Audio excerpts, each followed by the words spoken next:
নমস্কার। আজকের গল্প ভৈরবী রাগের সুরে ত্বক সমস্যা মিটল। গল্পকার কৌশিক ভট্টাচার্য।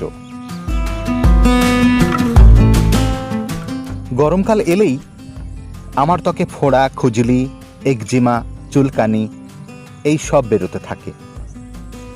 এ বছর তো সব সীমা পেরিয়ে গেল। বহু ডাক্তারের কাছে গেলাম, বহু ওষুধ খেলাম, এমনকি পাড়ার এক ভদ্রলোকের কথায় দোকান থেকে ইসগাট কিনে শরীরে লাগালাম, কিন্তু কোনো ফল হলো না। আমার এক বন্ধু বলল, তুই একটু দাঁড়া, আমার বাড়িতে আয়, আমার মেয়ে বাঁশিতে ভৈরবী রাগ শোনাবে, তাতে তোর সমস্যা মিটে যাবে। এখন ডুবন্ত মানুষ বাঁচার আশায় খড়কুটো আঁকড়ে ধরে। গেলাম ওর বাড়ি। ওর মেয়ে পলা বলল, কাকু, তুমি চোখ বুজে ধ্যান করো, এই ভাবনা নিয়ে যে তুমি একটা কৃষ্ণচূড়ার গাছের নিচে দাঁড়িয়ে আছো। পাশে আর একটা সবুজ গাছ, সবুজ ও লাল ফুল ঝরে পড়ে জায়গাটা ফুলের উপত্যকা হয়ে গেছে।